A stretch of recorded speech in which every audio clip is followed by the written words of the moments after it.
Buenas, soy Sara y voy a hablaros de la utilización educativa del sonido, en concreto del podcast. Los contenidos que vamos a desarrollar son la aplicación en el ámbito educativo y las experiencias educativas llevadas a cabo con el podcast.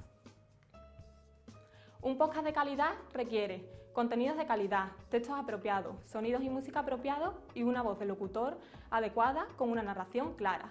Para crear un podcast se requiere un dispositivo con micrófono y una idea o mensaje que transmitir. En la producción del podcast se deben seguir unos pasos fundamentales. En primer lugar, se tiene que grabar el contenido con un programa de edición de audio. En segundo lugar, se debe traducir el archivo grabado al formato MP3. Por último, se necesitará subir el archivo de audio a un servidor de Internet. En el ámbito educativo, el uso del podcast por parte del alumnado les permite establecer relaciones entre los contenidos y sus ideas, favoreciendo así el aprendizaje significativo. Su utilización en las aulas promueve la creación de una cultura participativa, atiende a la diversidad que pueda existir en la misma y fomenta el desarrollo de competencias sociales. Algunos de los ejemplos de la utilización del podcast sería utilizar este como libro auditivo, programas de entrevistas, grabación de ponencias, apoyo al aprendizaje autónomo en la educación a distancia, en los comentarios para las tareas a enviar, en la preparación para exámenes, etc. La estructura interna de un podcast puede seguir los pasos de una buena planificación de aula, incorporando una motivación inicial, presentación del contenido, ejercicios, resúmenes y conclusiones.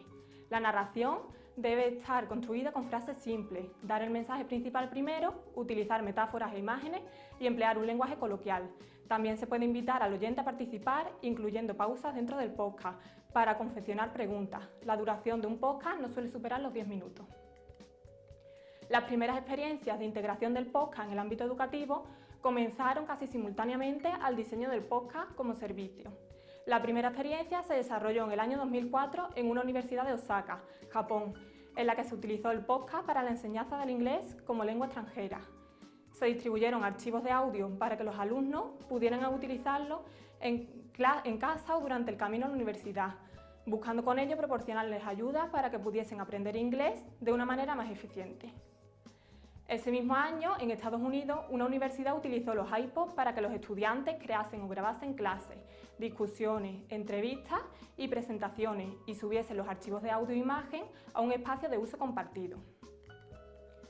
Poco a poco su uso se ha generalizado y actualmente en España encontramos varios ejemplos de ello. En la Universidad de Valladolid se ha creado un servicio de podcast en el que se podrán ver y oír noticias de interés para la comunidad universitaria. En la Universidad de Navarra se utilizan podcasts para emitir la programación ininterrumpida de la cadena de radio. En la Universidad Europea de Madrid se utilizan los podcasts como nuevo método de enseñanza adaptado al Plan Bolonia. En la Universidad de Sevilla se ha desarrollado desde el año 2011 una experiencia que incluye fragmentos de audio digital en el temario de la asignatura de nuevas tecnologías aplicadas a la educación, en las titulaciones de Magisterio de Educación Infantil y Primaria. En algunos colegios se está utilizando el podcast para trabajar con los estudiantes, relatos, poesías, audios de inglés, etc.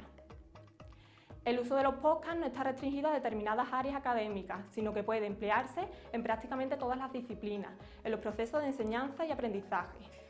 El uso del podcast variará según los objetivos que se persiguen y no puede restringirse a un texto leído en voz alta. Su uso educativo no se limita solo a programas de educación a distancia, sino a todas las fases del aprendizaje autónomo y se debe tener en cuenta la motivación de los estudiantes aumenta cuando pueden participar no solo en la recepción, sino también en la producción de los mismos. Las múltiples ventajas que presenta el podcast en el ámbito educativo nos hace pensar que seguirán siendo muchos los proyectos educativos que continúen incorporándolo, ya que implica un método de enseñanza y aprendizaje diferente, en el que se motiva a los receptores de los mismos.